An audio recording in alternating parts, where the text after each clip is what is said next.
ಇವತ್ತು ಬುಧವಾರ ಮಧ್ಯಾಹ್ನದಿಂದ ವ್ಲಾಗ್ನ ಸ್ಟಾರ್ಟ್ ಮಾಡ್ತಾ ಇದ್ದೀನಿ. ಹಬ್ಬಕ್ಕೆ ಅಂತ ಒಂದಷ್ಟು ಹೂಗಳನ್ನ ತರಿಸ್ಕೊಂಡಿದ್ದೆ. ಯೂಶುವಲಾಗಿ ನಾನೇನು ಮಾರ್ಕೆಟಿಗೆ ಹೋಗಲ್ಲ, ನಮ್ಮ ಮನೆ ಹತ್ರನೇ ಹೂ ಮಾರ್ತಾರೆ, ಅವ್ರ ಹತ್ರನೇ ಮಾರ್ಕೆಟಿಂದ ತರಿಸ್ಕೊಳ್ತೀನಿ. ಇನ್ನು ಹಬ್ಬದ ಹಿಂದಿನ ದಿನ ಆದರೆ ಎಲ್ಲನೂ ರೆಡಿ ಮಾಡ್ಕೊಳ್ಳೋದಕ್ಕೆ ತುಂಬ ಕಷ್ಟ ಆಗುತ್ತೆ ಅಂತ ಒಂದು 2-3 ಡೇಸ್ ಮುಂಚೆನೇ ಹೂವನ್ನೆಲ್ಲ ಏನು ಬೇಕೋ ಅದನ್ನೆಲ್ಲ ತರಿಸಿ ಇಟ್ಕೊಳ್ತೀನಿ. ಇಷ್ಟು ವರ್ಷ ಚೆಂಡು ಹೂವೆಲ್ಲ ಸ್ವಲ್ಪ ಜಾಸ್ತಿ ಇರ್ತಿತ್ತಂತ ತರಿಸ್ಕೊಂಡಿರಲಿಲ್ಲ, ಬಟ್ ಈ ಸಲ 1.5 kgಗೆ 100 ರೂಪೀಸ್ ಅಂತ ಹೇಳಿದರು. ಸೊ ಅದಕ್ಕೋಸ್ಕರ ಅದನ್ನು ತರಿಸ್ಕೊಂಡು ಇದ್ರ ಜೊತೆಗೆ ಕಾಡು ಮಲ್ಲಿಗೆ ಅಂತ ಕರೀತಾರಲ್ಲ, ಅದನ್ನು 1 kg ಆಗೋಷ್ಟು ತರಿಸ್ಕೊಂಡಿದ್ದೆ. ಹೂವಿನ ಹಾರನ ನಾವೇ ಪೋಣಿಸ್ಕೊಂಡ್ಬಿಟ್ರೆ ಸರಿ ಅಂತ. ಇದಕ್ಕೆ ಸ್ವಲ್ಪ ಈ ರೀತಿ ಪನ್ನೀರ್ ಎಲೆಗಳನ್ನ ಸಹ ತರಿಸ್ಕೊಂಡಿದ್ದೆ. ಹಾರ ಜೊತೆಗೆ ಮತ್ತು ಈ ರೀತಿ ಗಣಗಲೆ ಹೂವಿನ ಜೊತೆಗೆ ಹಾಕಿ ಕಟ್ಟಿದ್ರೆ ಚೆನ್ನಾಗಿರುತ್ತೆ ಅಂತ. ಜೊತೆಗೆ ಸ್ವಲ್ಪ ಬಿಳಿ ಸೇವಂತಿಗೆ ಹೂವು, ಹಾಗೆ ಅರಿಶಿನ ಕಲರ್ದು ಈ ರೀತಿ ಮಿಕ್ಸ್ ಕಲರ್ ಇರೋವಂತಹ ಸೇವಂತಿಗೆ ಹೂಗಳನ್ನೆಲ್ಲ ತರಿಸ್ಕೊಂಡಿದ್ದೆ. ಇದನ್ನೇ ಇವಾಗ ಕಟ್ತಾ ಕೂತ್ಕೊಂಡ್ರೆ ಮಧ್ಯಾಹ್ನ ಅಡುಗೆಗೆ ಲೇಟ್ ಆಗುತ್ತೆ ಅಂತ ಫಸ್ಟ್ ಇದನ್ನೆಲ್ಲ ಫ್ರಿಜ್ಜಲ್ಲಿ ಸ್ಟೋರ್ ಮಾಡಿಕೊಂಡು ಅಡುಗೆ ಮುಗಿಸ್ಕೊಂಡ್ಬಿಡೋಣ ಅಂತ ಅಂದ್ಕೊಂಡಿದ್ದೀನಿ. ಯಾಕೆ ಅಂತಂದರೆ ಹೂವಿನ ಹಾರ ಎಲ್ಲ ಕಟ್ತಾ ಕೂತ್ಕೊಂಡ್ರೆ ಏನಿಲ್ಲ ಅಂದರೂ 3ರಿಂದ 4 ಅವರ್ ಹಿಡಿಯುತ್ತೆ ಎಲ್ಲ ಹೂಗಳನ್ನೂ ಪೋಣಿಸಿ ಇಡೋದಕ್ಕೆ. ಅದಕ್ಕೆ ಫಸ್ಟ್ ಅಡುಗೆ ಕೆಲಸಗಳನ್ನ ಮುಗಿಸ್ಕೊಂಬಿಟ್ರೆ ಆಮೇಲೆ ಹೂ ಕೆಲಸಗಳನ್ನ ಮಾಡ್ಕೊಬೋದು ಅಂತ ಮಾಡ್ಕೊಳ್ತಾ ಇದ್ದೀನಿ. ಇವತ್ತು ಅಡುಗೆಗೆ ಉಪ್ಸಾರನ್ನ ಮಾಡ್ಕೊಳ್ಳೋಣ ಅಂತ ಅಂದ್ಕೊಂಡೆ. ತುಂಬ ದಿನ ಆಗಿತ್ತು ಎಲ್ಲ ಥರ ಕಾಳುಗಳನ್ನ ಹಾಕಿ ಉಪ್ಸಾರು ಮಾಡಿ. ಈಗ ಜೊತೆಗೆ ಟೈಮ್ ಇಲ್ಲದೆ ಇರೋದ್ರಿಂದ ಇದಂದರೆ ಸ್ವಲ್ಪ ಬೇಗ ಆಗುತ್ತೆ ಅಂತ ಉಪ್ಸಾರನ್ನೇ ಮಾಡ್ಕೊಳ್ತಾ ಇದ್ದೀನಿ. ನಮ್ಮನೇಲಿ ಸ್ವಲ್ಪ ಈ ರೀತಿ ಎಲ್ಲ ಕಾಳುಗಳನ್ನೂ ಹಾಕಿ ಸಾಂಬಾರು ಮಾಡೋದ್ರಿಂದ ಇಷ್ಟಪಡ್ತಾರೆ. ಹಾಗೆ ಉಪ್ಸಾರು ಸಹ ಸ್ವಲ್ಪ ಗಟ್ಟಿ ಬರುತ್ತಲ್ಲ, ಅದಕ್ಕೋಸ್ಕರ ಈ ರೀತಿ ಮಿಕ್ಸ್ ಕಾಳುಗಳನ್ನ ಹಾಕಿ ಮಾಡ್ಕೊಳ್ತೀನಿ. ಕುಕ್ಕರ್ಗೆ ಹುರುಳಿಕಾಳು, ಹಾಗೆ ಹೆಸರು ಕಾಳು, ಅಲಸಂದೆ ಕಾಳು ಬಿಳಿದು ಮತ್ತು ಕೆಂಪು ಕಲರ್ 2 ರೀತಿ ಅಲಸಂದೆ ಕಾಳು, ಅವರೆಕಾಳು, ಬೇಳೆ, ಹೆಸರು ಕಾಳು, ಈ ರೀತಿ ಯಾವ ಕಾಳು ಇರುತ್ತೆ ಮನೇಲಿ ಅದೆಲ್ಲ ಕಾಳುಗಳನ್ನ ಹಾಕ್ಕೊಂಡು ಕಾಳನ್ನು ಸ್ವಲ್ಪ ಈ ರೀತಿ ನೀರು ಹಾಕಿ ಚೆನ್ನಾಗಿ ತೊಳೆದು ಬಿಟ್ಟು ನಂತರ ಮತ್ತೆ ಸ್ವಲ್ಪ ನೀರನ್ನು ಹಾಕಿ ರುಚಿಗೆ ಒಂದು ಸ್ವಲ್ಪ ಉಪ್ಪನ್ನ ಹಾಕ್ಕೊಳ್ತಾ ಇದ್ದೀನಿ. ಉಪ್ಪನ್ನ ಕರೆಕ್ಟಾಗಿ ಹಾಕಿಬಿಟ್ರೆ ಕಾಳುಗಳು ಸರಿಯಾಗಿ ಬೇಯಲ್ಲ. ಅದಕ್ಕೋಸ್ಕರ ಒಂದು ಸ್ವಲ್ಪ ಉಪ್ಪನ್ನ ಸೇರಿಸ್ಕೊಂಡು ಲಿಡ್ನ ಕ್ಲೋಸ್ ಮಾಡಿ ಇದನ್ನು ಒಂದು 6 ವಿಷಲ್ ಕೂಗಿಸ್ಕೋಬೇಕು. ಯಾವ ಕಾಳನ್ನು ನೆನೆಸದೇ ಇರೋದ್ರಿಂದ 6 ವಿಷಲ್ ಕೂಗಿಸ್ಕೋಬೇಕಾಗತ್ತೆ, ಆಗ ಕಾಳೆಲ್ಲ ಚೆನ್ನಾಗಿ ಬೇಯುತ್ತೆ. ಮನೇಲಿ ಆಲ್ರೆಡಿ ಕೆಂಪು ಉಪ್ಸಾರು ಖಾರ ಇರೋದ್ರಿಂದ ಖಾರ ಮಾಡೋವಂತಹ ಕೆಲಸ ಇಲ್ಲ, ಅದಕ್ಕೋಸ್ಕರ ಉಪ್ಸಾರನ್ನೇ ಮಾಡ್ಕೊಳ್ತಾ ಇರೋದು. ಕುಕ್ಕರ್ನೆಲ್ಲ ಇಟ್ಕೊಂಡ್ಮೇಲೆ ಕುಕ್ಕರ್ ಕೂಗೋಷ್ಟರಲ್ಲಿ ಪೂಜೆಗೆ ಬೇಕಾಗಿರುವಂತಹ ಹಿತ್ತಾಳೆ ಸಾಮಾನೆಲ್ಲ ತೆಗೆದು ಇಟ್ಕೊಳ್ತಾ ಇದ್ದೀನಿ. ಅಂದರೆ ಪೂಜೆಗೆ ಇಡುವಂತಹ ಕಳಶ ಇರ್ಬೋದು, ದೀಪ ಇರ್ಬೋದು, ಅದು ಯಾವ್ಯಾವ್ದು ಬೇಕು ಅದನ್ನೆಲ್ಲ ಇವತ್ತೇ ತೆಗೆದು ತೊಳೆದೆಲ್ಲ ಕ್ಲೀನ್ ಮಾಡಿ ಇಟ್ಕೊಂಡ್ಬಿಟ್ರೆ ಶುಕ್ರವಾರಕ್ಕೆ ಕೆಲಸ ಸುಲಭ ಆಗುತ್ತೆ ಅಂತ ಇದನ್ನೆಲ್ಲ ತೆಗೆದು ನೋಡಿ ಎತ್ತಿಟ್ಕೊಳ್ತಾ ಇದ್ದೀನಿ. ನಮ್ಮನೇಲಿ ಜಾಸ್ತಿ ಹಿತ್ತಾಳೆ ಸಾಮಾನು ಇರೋದ್ರಿಂದ ಈ ರೀತಿ ಎಲ್ಲನೂ ಒಂದು ಪಾತ್ರೆಗೆ ಹಾಕಿ ಇಟ್ಕೊಂಡಿರ್ತೀನಿ. ಯಾಕೆ ಅಂತಂದರೆ ಅಡುಗೆ ಮನೇಲಿಟ್ಟರೆ ಜಿಟ್ಟು ಕೂತ್ಬಿಟ್ರೆ ಹಿತ್ತಾಳೆ ತಾಮ್ರ ಎಲ್ಲ ತೊಳೆಯೋದು ಕಷ್ಟ ಅಂತ. ಇಲ್ಲಿ ನಾನು ಪೂಜೆಗೆ ಬೇಕಾಗಿರುವಂತಹ ಒಂದಷ್ಟು ದೀಪ ಮತ್ತು ಏನು ಹಣ್ಣುಗಳಿಡೋದಕ್ಕೆ ಬಟ್ಲು ಬೇಕು, ಅಥವಾ ಲಕ್ಷ್ಮೀ ಸಾಮಗ್ರಿಗಳನ್ನ ಇಡೋದಕ್ಕೆ ಚಿಕ್ಕದಾಗಿರುವಂತಹ ಬೌಲ್ಗಳು, ಇದನ್ನೆಲ್ಲ ಈ ರೀತಿ ತೆಗೆದು ಇಟ್ಕೊಂಡಿದ್ದೀನಿ. ಅಡುಗೆ ಕೆಲಸ, ಹೂವಿನ ಕೆಲಸ ಎಲ್ಲ ಮುಗಿದ ಮೇಲೆ ಇದನ್ನೆಲ್ಲ ಒಂದು ಸಲ ತೊಳೆದು ಒರೆಸಿ ಇಟ್ಕೊಳ್ತೀನಿ. ನನಗೆ ಸಮಯ ಸಿಕ್ಕಿದ್ರೆ ನಾನೇ ಮಾಡ್ಕೊಳ್ತೀನಿ, ಇಲ್ಲ ಅಂತಂದರೆ ಸಂಜೆ ಮನೆ ಕೆಲಸಕ್ಕೆ ಬರ್ತಾರಲ್ಲ ಅವ್ರಿಗೆ ಕೊಟ್ಟರೆ ಇದನ್ನೆಲ್ಲ ಕ್ಲೀನ್ ಮಾಡಿ ಒರೆಸಿ ಇಟ್ಕೊಳ್ತಾರೆ. ಸೊ ಅದಕ್ಕೋಸ್ಕರ ನೋಡೋಣ, ಫಸ್ಟ್ ತೆಗೆದಿಟ್ರೆ ನಾನೇ ಮಾಡ್ಬೋದು, ಇಲ್ಲ ಅವ್ರಿಗಾದರೂ ಕೊಡ್ಬೋದು ಅಂತ ಎಲ್ಲನೂ ಕೆಳಗಡೆ ಇಳಿಸ್ಕೊಂಡು ಒಂದು ಕಡೆ ಎತ್ತಿಟ್ಕೊಂಡಿದ್ದೀನಿ. ನಾವಿಲ್ಲಿ ವರಮಹಾಲಕ್ಷ್ಮಿ ಕಳಸದ ಜೊತೆಗೆ ತೆಂಗಿನಕಾಯಿನ ಕಳಸನೂ ಇಡೋದ್ರಿಂದ ಒಂದು ತಾಮ್ರದ ಬಿಂದಿಗೆ ಮತ್ತು ಒಂದು ಹಿತ್ತಾಳೆ ಬಿಂದಿಗೆನ ತೊಗೊಂಡಿದ್ದೀನಿ. ಇರಲಿ ಏನಕ್ಕಾದರೂ ಬೇಕಿದ್ದರೆ ಬಳಸ್ಕೋಬೋದು ಅಂತ. ಜೊತೆಗೆ ಲಕ್ಷ್ಮಿಗೆ ಕೊನೆಯದಾಗಿ ಆರತಿ ಮಾಡೋದಕ್ಕೆ ಒಂದು ಆರತಿ ದೀಪನೂ ಸಹ ಕೆಳಗಡೆ ಇಳಿಸ್ಕೊಂಡಿದ್ದೆ. ಕೆಲವೊಬ್ಬರು ಲಕ್ಷ್ಮಿನ ಕೂರಿಸ್ಬಿಟ್ರೆ ಮುಂದೆ ತೆಂಗಿನಕಾಯಿ ಕಳಸ ಇಡೋದಿಲ್ಲ, ಬಟ್ ನಮ್ಮ ಮನೇಲಿ ಹಾಗಲ್ಲ. ಸೀರೆ ಉಡಿಸಿ ಲಕ್ಷ್ಮಿ ಕಳಸ ಒಂದಿಟ್ಟರೆ ಮುಂದೆನೂ ಸಹ ತೆಂಗಿನಕಾಯಿ ಎಲ್ಲ ಇಟ್ಟು ಒಂದು ಕಳಸನ ಇಟ್ಕೊಳ್ತೀವಿ. ಪಾತ್ರೆಗಳನ್ನೆಲ್ಲ ತೆಗೆದು ಇಡೋಷ್ಟರಲ್ಲಿ ಈ ಕಡೆ ಕುಕ್ಕರ್ ಒಂದು 6 ವಿಷಲ್ ಕೂಗಿದೆ, ಕಂಪ್ಲೀಟಾಗಿ ತಣ್ಣಗೂ ಸಹ ಆಗಿದೆ. ಬೇಳೆ ಕಾಳು ಎಲ್ಲ ಚೆನ್ನಾಗಿ ಬೆಂದಿರುತ್ತೆ ನೋಡಿ. ಕೆಲವೊಬ್ರು ಹೇಳ್ತಾರಲ್ವ ಉಪ್ಪು ಹಾಕಿಬಿಟ್ರೆ ಕಾಳುಗಳು ಬೇಯೋದಿಲ್ಲ ಅಂತ. ಸ್ವಲ್ಪ ಉಪ್ಪನ್ನ ಹಾಕೋಬೇಕು, ತುಂಬ ಜಾಸ್ತಿ ಒಂದೇ ಸಲ ಉಪ್ಪನ್ನ ಹಾಕಿ ಬೇಯಿಸ್ಕೋಬಾರ್ದು. ಸ್ವಲ್ಪ ಉಪ್ಪನ್ನ ಹಾಕಿ ಬೇಯಿಸೋದ್ರಿಂದ ಕಾಳು ಕರೆಕ್ಟಾಗಿ ಬೆಂದಿರುತ್ತೆ.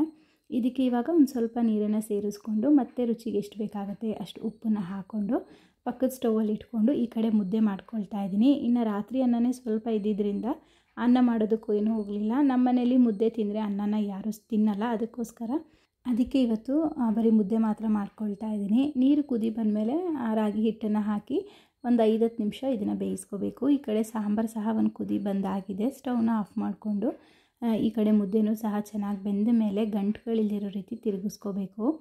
ತುಂಬ ಜಾಸ್ತಿ ಜನಕ್ಕೆ ಮಾಡೋದಾದರೆ ಪಾತ್ರೆಯಲ್ಲಿ ಮಾಡ್ಕೋಬೋದು. ನಾನಿಲ್ಲಿ ನಮ್ಮ ಮನೇಲಿ ಇರೋದು 3 ಜನ ಆಗಿರೋದ್ರಿಂದ, ಅಂದರೆ ನನ್ನ ದೊಡ್ಡ ಮಗನಿಗೆ ಸ್ವಲ್ಪ ಕೋಲ್ಡ್ ಆಗಿದ್ದರಿಂದ ಅವನು ಸ್ಕೂಲ್ಗೆ ಹೋಗಿರಲಿಲ್ಲ. ಸೊ ಅದಕ್ಕೋಸ್ಕರ ನಾವು 3 ಜನ ಮನೇಲಿರೋದ್ರಿಂದ ಮುದ್ದೆನ ಸ್ವಲ್ಪ ಈ ರೀತಿ ಬಾಣಲೆಯಲ್ಲೇ ಮಾಡ್ಕೊಳ್ತೀನಿ.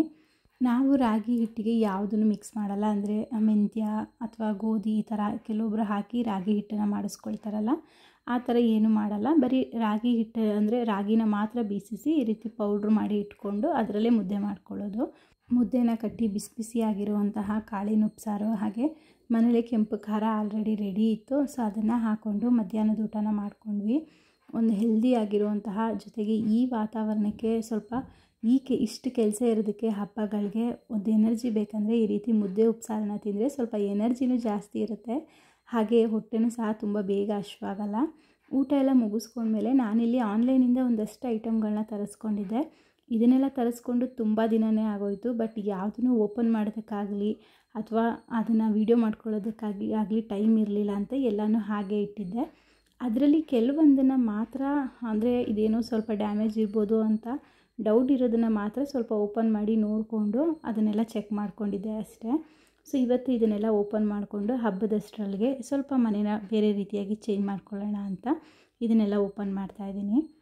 ನಾನು ತೋರಿಸ್ತಾ ಇರೋವಂತಹ ಪ್ರತಿಯೊಂದು ಪ್ರಾಡಕ್ಟ್ ಲಿಂಕನ್ನು ಸಹ ಡಿಸ್ಕ್ರಿಪ್ಷನಲ್ಲಿ ಹಾಕಿರ್ತೀನಿ. ನಿಮ್ಗೆ ಯಾವುದಾದ್ರೂ ಪ್ರಾಡಕ್ಟ್ ಬೇಕು ಅಥವಾ ಯಾವುದಾದ್ರೂ ಪ್ರಾಡಕ್ಟ್ ಅದನ್ನು ಚೆಕ್ಔಟ್ ಮಾಡಬೇಕು ಅಂತ ಇದ್ದರೆ ಹೋಗಿ ನೀವು ಲಿಂಕನ್ನು ಕ್ಲಿಕ್ ಮಾಡ್ಬೋದು.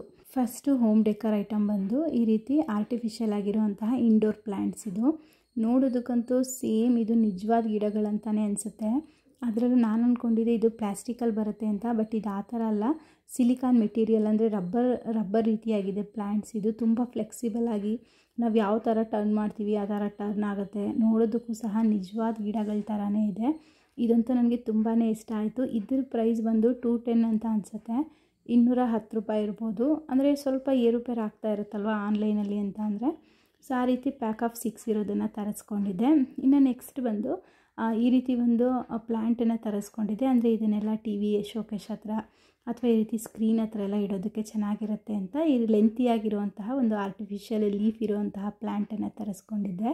ನೋಡೋದಕ್ಕಂತೂ ತುಂಬಾ ಚೆನ್ನಾಗಿತ್ತು. ಇದ್ರ ಪ್ರೈಸ್ ಬಂದು 180 ರುಪೀಸ್ ಆಯಿತು. ಪರವಾಗಿಲ್ಲ ಅಂತ ಅನ್ನಿಸ್ತು. ನಾನು ಬೇರೆ ಕಡೆ ಎಲ್ಲ ಸರ್ಚ್ ಮಾಡಿದಾಗ ಇದು ತುಂಬಾ ಕಾಸ್ಟ್ಲಿ ಅಂತ ಅನ್ನಿಸ್ತಾಯಿತ್ತು. ಅಂದರೆ 300-400 ಎಲ್ಲ ಇತ್ತು. ಬಟ್ ಇದರಲ್ಲಿ 180 ರುಪೀಸ್ಗೆ ಸಿಕ್ತು. ತುಂಬಾ ಚೆನ್ನಾಗಿದೆ. ಕ್ವಾಲಿಟಿ ವೈಸ್ ಇರ್ಬೋದು, ಕಲರ್ ಇರ್ಬೋದು, ಮೆಟೀರಿಯಲ್ ಇರ್ಬೋದು, ಎಲ್ಲ ತುಂಬಾ ಚೆನ್ನಾಗಿ ಬಂದಿತ್ತು. ಇದನ್ನು ಸುಮ್ಮನೆ ಒಂದು ಸ್ಟ್ಯಾಂಡಲ್ಲಿ ಇಟ್ಟು ತೋರಿಸ್ತೀನಿ ನೋಡಿ. ಅಂದರೆ ನಿಮಗೆ ನೋಡಿದ್ರೆ ಐಡಿಯಾ ಬರುತ್ತೆ ಇದು ಯಾವ ಥರ, ಎಷ್ಟು ಲೆಂತ್ ಇದೆ, ಯಾವ ಥರ ಕಾಣಿಸುತ್ತೆ ಅಂತ ಗೊತ್ತಾಗುತ್ತೆ.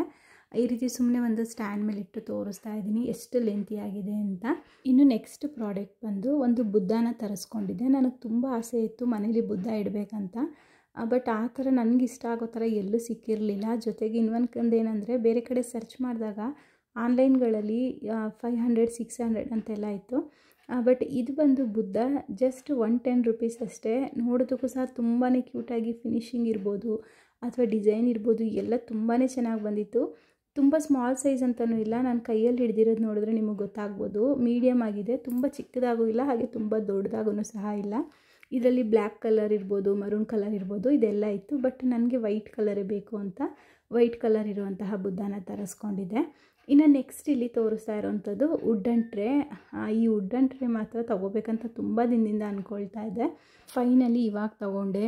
ನೋಡೋದಕ್ಕೆ ಇರ್ಬೋದು, ಡಿಸೈನ್ ಇರ್ಬೋದು, ಎಷ್ಟು ಚೆನ್ನಾಗಿ ಬಂದಿತ್ತು ಅಂದರೆ ಇದು ಮೆಟೀರಿಯಲ್ ಎಲ್ಲ ಫಿನಿಶಿಂಗ್ ಇರ್ಬೋದು ಎಲ್ಲ ತುಂಬ ಅಂದರೆ ತುಂಬಾ ಚೆನ್ನಾಗಿ ಬಂದಿತ್ತು. ಇದ್ರ ಪ್ರೈಸ್ ಬಂದು 250 ರುಪೀಸು.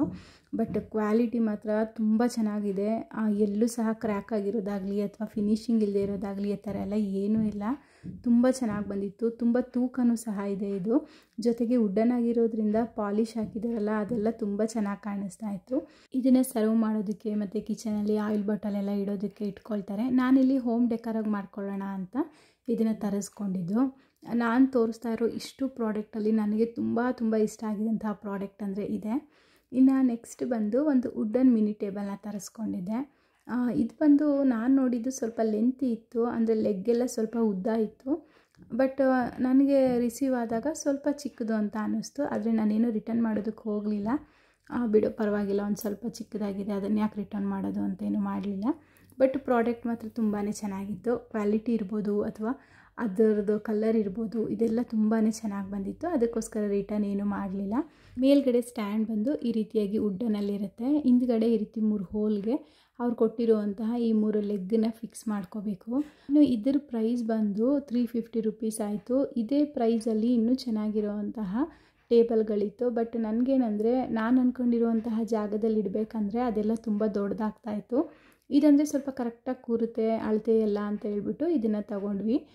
ಈ ರೀತಿ ಲೆಗ್ಗನ್ನೆಲ್ಲ ಅಡ್ಜಸ್ಟ್ ಮಾಡಿಕೊಂಡು ಇಟ್ಕೊಳ್ಳೋದಷ್ಟೇ. ತುಂಬ ಸಿಂಪಲ್ಲಾಗಿ ಇದನ್ನು ಫಿಕ್ಸ್ ಮಾಡ್ಕೋಬೋದು. ಕ್ವಾಲಿಟಿ ವೈಸು ತುಂಬಾ ಚೆನ್ನಾಗಿತ್ತು. ಜೊತೆಗೆ ಇದ್ರ ಮೇಲೆ ವೆಯ್ಟ್ ಸಹ ಇಡ್ಬೋದು. ನೋಡೋದಕ್ಕೆ ತುಂಬ ಪುಟ್ಟದಾಗಿದೆ, ಇದ್ರ ಮೇಲೆ ತೂಕ ಇಡ್ಬೋದಾ ಅಂತ ಅನಿಸುತ್ತೆ. ನಾನು ಹಾಗೆ ಅಂದ್ಕೊಂಡಿದ್ದೆ. ಬಟ್ ಇದನ್ನು ನಿಜವಾಗ್ಲೂ ನೋಡಿದಾಗ ಇಲ್ಲ ತೂಕ ಎಲ್ಲ ಇಡ್ಬೋದು ಅಂತ ಅನ್ನಿಸ್ತು. ಮೊದಲೇ ಹೇಳ್ದಂಗೆ ಇದ್ರದ್ದು ಯಾವುದೇ ಲಿಂಕ್ ಬೇಕಿದ್ರೂ ನಿಮಗೆ ಡಿಸ್ಕ್ರಿಪ್ಷನಲ್ಲಿ ಹಾಕಿರ್ತೀನಿ.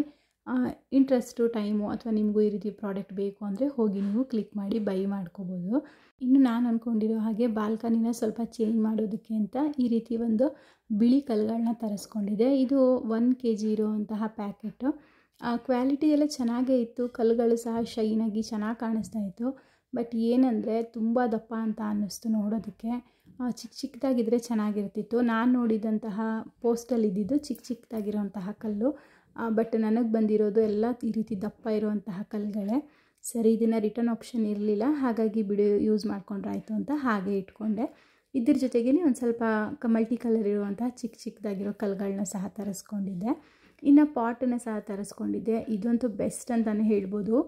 ಪ್ಯೂರ್ ವೈಟ್ ಕಲರ್ ಇರುವಂತಹ ಫೈಬರ್ ಪಾಟ್ ಇದು. ಪ್ಯಾಕ್ ಆಫ್ 2ಗೆ 250 ರುಪೀಸ್ ಆಗುತ್ತೆ. ಅದನ್ನು 2 ತರಿಸ್ಕೊಂಡಿದ್ದೆ. ಜೊತೆಗೆ ಮನೇಲಿ ಒಂದಷ್ಟು ಆರ್ಟಿಫಿಷಿಯಲ್ ಪ್ಲ್ಯಾಂಟ್ಗಳಿತ್ತು. ಬಟ್ ಈ ರೀತಿ ಲೀಫ್ ಇರುವಂತಹ ಪ್ಲ್ಯಾಂಟ್ ಒಂದು ಇರಲಿಲ್ಲ. ಅದಕ್ಕೋಸ್ಕರ ಇದನ್ನು ತರಿಸ್ಕೊಂಡಿದ್ದೆ. ಇದರ ಪ್ರೈಸ್ ಬಂದು 160 ರುಪೀಸು. ಪ್ಯಾಕ್ ಆಫ್ 13 ಲೀಫ್ ಇರುತ್ತೆ ಇದು. ಅಂದರೆ 13 ಲೀಫ್, ಹಾಗೆ ಇದಕ್ಕೆ ಒಂದು ಸ್ಟಿಕ್ಕನ್ನು ಕೊಟ್ಟಿರ್ತಾರೆ. ಬಟ್ ಏನಂದರೆ ಇದು 9 ಕಲರ್ಸ್ ಎಲ್ಲ ಒಂದೇ ಕಲರಲ್ಲಿತ್ತು ಲೀವ್ಸು. ಬಟ್ ಇನ್ನು ಮಿಕ್ಕಿರೋ 3 ಕಲರ್ಸ್ ಲೀವ್ಸ್ ಎಲ್ಲ ಸ್ವಲ್ಪ ಚೇಂಜಸ್ ಇತ್ತು. ಅದೇ ರೀತಿ ಇದೆಯೋ ಅಥವಾ ನನಗೆ ಮಿಸ್ ಆಗಿ ಬಂದಿತ್ತು ಅಂತ ಕನ್ಫ್ಯೂಸ್ ಆಯಿತು. ಬಟ್ ಇರಲಿ ಬಿಡು, ಒಂದು ಸಲ ಎಲ್ಲನೂ ಸೆಟ್ ಮಾಡಿ ನೋಡೋಣ. ನೋಡೋದಕ್ಕೆ ಚೆನ್ನಾಗಿ ಕಾಣಿಸ್ತಾ ಇದೆ ಅಂದರೆ ಇಟ್ಕೊಂಡ್ರಾಯ್ತು, ಇಲ್ಲ ರಿಟರ್ನ್ ಮಾಡಿದ್ರಾಯ್ತು ಅಂತ ಎಲ್ಲನೂ ಫಿಕ್ಸ್ ಮಾಡ್ಕೊಂಡ್ವಿ. ಬಟ್ ಅದು ಸೆಟ್ ಆಗ್ತಾಯಿತ್ತು, ಚೆನ್ನಾಗಿ ಕಾಣಿಸ್ತಾ ಇದೆ. ಕೆಲವೊಂದು ಈಗ ಚಿಗುರ್ತಾ ಇರೋ ಎಲೆ ರೀತಿಯಾಗಿ ಕಾಣಿಸ್ತಾ ಇತ್ತು. ಅದಕ್ಕೋಸ್ಕರ ಅದನ್ನು ಸಹ ಏನು ರಿಟರ್ನ್ ಮಾಡಲಿಲ್ಲ.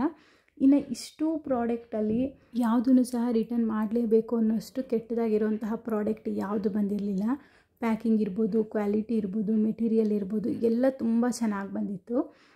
ಸೊ ಇಷ್ಟು ಪ್ರಾಡಕ್ಟಲ್ಲಿ ನಿಮಗೆ ಯಾವ ಪ್ರಾಡಕ್ಟ್ ಇಷ್ಟ ಆಯಿತು, ಹಾಗೆ ನಾನು ಯಾವ ಥರ ಡೆಕೋರೇಷನ್ ಮಾಡ್ತಾಯಿದ್ದೀನಿ ಅದರದ್ದು ಏನಾದರೂ ನಿಮ್ಗೆ ಐಡಿಯಾ ಇದ್ದರೆ ಕಮೆಂಟ್ ಸೆಕ್ಷನಲ್ಲಿ ತಿಳಿಸಿ. ಇನ್ನು ಸಂಜೆ ಆಗ್ತಾ ಬಂದಿದ್ದರಿಂದ ತಂದಿರುವಂತಹ ಹೂಗಳನ್ನೆಲ್ಲ ಪೋಣಿಸಿ ಕಟ್ಟಿ ಏನು ಕೆಲಸಗಳಿದೆ ಅದನ್ನು ಮಾಡ್ಕೊಂಬಿಡೋಣ ಅಂತ ಫ್ರಿಜ್ಜಿಂದ ಎಲ್ಲ ತೆಗೆದು ಇಟ್ಕೊಳ್ತಾ ಇದ್ದೀನಿ. ನಾನೇ ಸಾಮಾನ್ಯವಾಗಿ ಹಾರನ ಪೋಣಿಸ್ಕೊಳ್ಳೋದ್ರಿಂದ ಮನೇಲಿ ದಪ್ಪ ಸೂಜಿ ಮತ್ತು ಅದಕ್ಕೆ ಬೇಕಾಗಿರುವಂತಹ ದಾರ ಇದನ್ನೆಲ್ಲ ಇಟ್ಕೊಂಡಿರ್ತೀನಿ.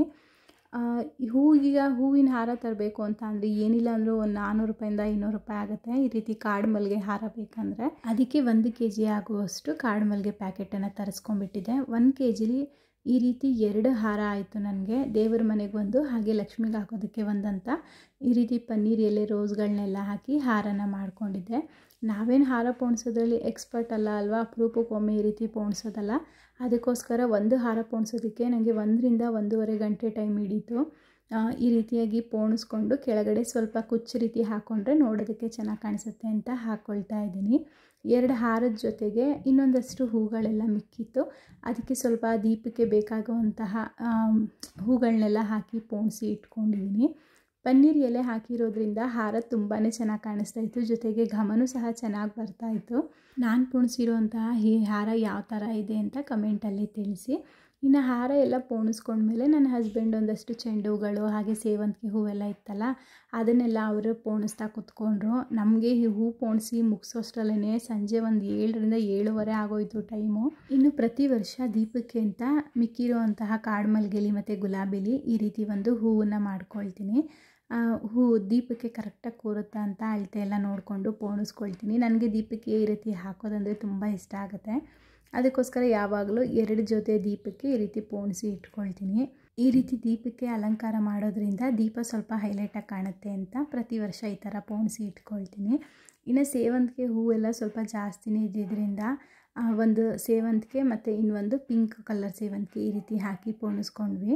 ಮಿಕ್ಕಿರುವಂತಹ ಕಾಡು ಮಲ್ಲಿಗೆಯಲ್ಲಿ ಮಲ್ಲಿಗೆ ಹೂವಿನ ತೊಟ್ಟೆಲ್ಲ ತೆಗೆದು ಈ ರೀತಿಯಾಗಿ ಪೋಣಿಸಿ ಇಟ್ಕೊಂಡಿದ್ದೀನಿ. ಒಂದು ಲಕ್ಷ್ಮೀ ವಿಗ್ರಹಕ್ಕೆ ಮತ್ತು ಒಂದು ನರಸಿಂಹಸ್ವಾಮಿ ವಿಗ್ರಹಕ್ಕೆ ಆಗುತ್ತೆ ಅಂತ.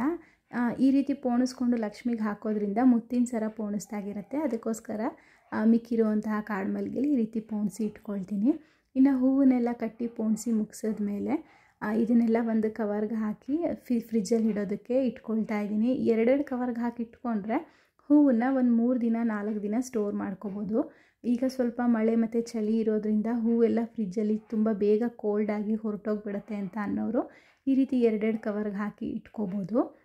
ನಾನಿಲ್ಲಿ ಪ್ರತಿ ವರ್ಷ ವರಮಹಾಲಕ್ಷ್ಮಿ ಹಬ್ಬಕ್ಕೆ 5 ಥರ ಅಥವಾ 9 ತರಹ ತಿಂಡಿಗಳನ್ನ ಮಾಡೋದ್ರಿಂದ ಗುರುವಾರ ನನಗೆ ಸಮಯನೇ ಇರೋದಿಲ್ಲ. ಅದಕ್ಕೋಸ್ಕರ ಯಾವುದೇ ಹೂ ಪೋಣಿಸೋ ಕೆಲಸ ಅಥವಾ ಬೇರೆ ಕೆಲಸ, ಹೊರಗಡೆ ಹೋಗಿ ಸಾಮಾನು ತರೋ ಕೆಲಸಗಳು ಏನೇ ಇದ್ರೂ ಸಹ ಬುಧವಾರನೇ ಮುಗಿಸ್ಕೊಂಡ್ಬಿಟ್ಟು ಇನ್ನು ಗುರುವಾರ ಪೂರ್ತಿ ತಿಂಡಿ ಕೆಲಸಗಳು, ದೇವ್ರನ್ನ ಅಲಂಕಾರ ಮಾಡ್ಕೊಳ್ಳೋದಕ್ಕೆ ಏನು ಬೇಕು ಆ ಕೆಲಸಗಳನ್ನೇ ಮಾಡ್ಕೊಳ್ತೀನಿ. ಮಲ್ಲಿಗೆ ಹೂವನ್ನು ಈ ರೀತಿ ಒಂದು ಬಾಕ್ಸ್ಗೆ ಹಾಕ್ಕೊಂಡು ಮೇಲ್ಗಡೆ ಒಂದು ಟಿಶ್ಯೂ ಪೇಪರ್ ಹಾಕಿ ಮುಚ್ಚಿ ಈ ರೀತಿ ಬಾಕ್ಸ್ ಲಿಡ್ನ ಕ್ಲೋಸ್ ಮಾಡಿ ಇಟ್ಕೊಳ್ಳೋದ್ರಿಂದ ಮಲ್ಲಿಗೆ ಹೂವು ಒಂದು ವಾರನಾದರೂ ಇಟ್ಕೋಬೋದು. ಅರಳೋದು ಇಲ್ಲ, ಹಾಗೆ ಮಲ್ಲಿಗೆ ಹೂವು ಸಹ ಬಣ್ಣ ಬದಲಾಗಲ್ಲ, ಬಿಳಿಯಾಗಿ ಚೆನ್ನಾಗಿರುತ್ತೆ. ಇನ್ನು ಕಟ್ಟಿಟ್ಟಿದ್ದಂತಹ ಹೂವನ್ನೆಲ್ಲ ಈ ರೀತಿಯಾಗಿ ಫ್ರಿಜ್ಜಲ್ಲಿಟ್ಟು ಸ್ಟೋರ್ ಮಾಡ್ಕೊಳ್ತಾ ಇದ್ದೀನಿ. ಇನ್ನು ಮಧ್ಯಾಹ್ನ ಹೋಗಿ ಪೂಜೆಗೆ ಬೇಕಾಗಿರುವಂತಹ ಹಣ್ಣು, ತೆಂಗಿನಕಾಯಿ, ಬಾಳೆಹಣ್ಣು ಇದನ್ನೆಲ್ಲ ತೊಗೊಂಡು ಬಂದಿದ್ವಿ. ಈ ಸಲ ಸಿಕ್ಕಾಬಟ್ಟೆ ರೇಟ್ ಇರೋದ್ರಿಂದ ತೆಂಗಿನಕಾಯಿನಂತೂ ತೊಗೊಳೋದಕ್ಕಾಗಲಿಲ್ಲ. ತುಂಬ ಅಂದರೆ ತುಂಬಾ ರೇಟ್ ಇತ್ತು. ಒಂದು ತೆಂಗಿನಕಾಯಿ 60 ರೂಪಾಯಿ 50 ರೂಪಾಯಿ ಆ ಥರ ಇತ್ತು. ಅದಕ್ಕೋಸ್ಕರ ಈ ಸಲ ಕುಂಕುಮಕ್ಕೆ ಮೋಸಂಬಿ ಹಣ್ಣನ್ನೇ ಕೊಟ್ಬಿಡೋಣ ಅಂತ ಹಣ್ಣನ್ನೆಲ್ಲ ತೊಗೊಂಡು ಬಂದ್ವಿ. ತಂದಿರುವಂತಹ ಹಣ್ಣೆಲ್ಲ ಫ್ರೆಶ್ ಆಗೇ ಇರಲಿ ಅಂತ ಫ್ರಿಜ್ಜಲ್ಲಿ ಸ್ಟೋರ್ ಮಾಡ್ಕೊಳ್ತಾ ಇದ್ದೀನಿ. ಫ್ರಿಜ್ಜಲ್ಲಿ ಸಿಕ್ಕಾಬಟ್ಟೆ ಹೂವೇ ತುಂಬಿದ್ರಿಂದ ಹಣ್ಣುಗಳು, ತರಕಾರಿಗಳನ್ನ ಇಡೋದಕ್ಕೆ ಜಾಗನೇ ಇರಲಿಲ್ಲ. ಫ್ರಿಡ್ಜಲ್ಲಿರುವಂತಹ ಡ್ರೈ ಫ್ರೂಟ್ಸ್ ಬಾಕ್ಸನ್ನೆಲ್ಲ ಆಚೆ ಇಟ್ಟು ಅಲ್ಲಿ ಹೂವು ಹಣ್ಣುಗಳನ್ನೆಲ್ಲ ಸ್ಟೋರ್ ಮಾಡಿಟ್ಟೆ. ಅಷ್ಟರಲ್ಲಿ ಮನೆ ಕೆಲಸಕ್ಕೆ ಬರ್ತಾರಲ್ಲ ಅವರು ಹಿತ್ತಾಳೆ ಪಾತ್ರೆಗಳನ್ನೆಲ್ಲ ತೊಳೆದು ಒರೆಸಿ ಇಟ್ಕೊಳ್ತಾ ಇದ್ರು. ಹಬ್ಬ, ಇದಿಷ್ಟು ಇವತ್ತಿನ ಕಂಪ್ಲೀಟ್ ವ್ಲಾಗ್ ಆಗಿತ್ತು. 5 ನಿಮಿಷ ಬಿಡುವಿರಲಿಲ್ಲ ಇವತ್ತು. ಇನ್ನು ಗುರುವಾರನೂ ಅಷ್ಟೇ ತಿಂಡಿ ಮಾಡೋದು, ದೇವರಿಗೆ ಅಲಂಕಾರಕ್ಕೆ ರೆಡಿ ಮಾಡ್ಕೊಳ್ಳೋದು ಇದೇ ಆಗುತ್ತೆ. ಈ ವ್ಲಾಗ್ ನಿಮಗೆ ಸ್ವಲ್ಪನಾದರೂ ಯೂಸ್ಫುಲ್ ಆಯಿತು, ಇಷ್ಟ ಆಯಿತು ಅಂತ ಅನಿಸಿದ್ರೆ ನನ್ನ ಚಾನಲ್ನ ಸಬ್ಸ್ಕ್ರೈಬ್ ಮಾಡ್ಕೊಳ್ಳಿ.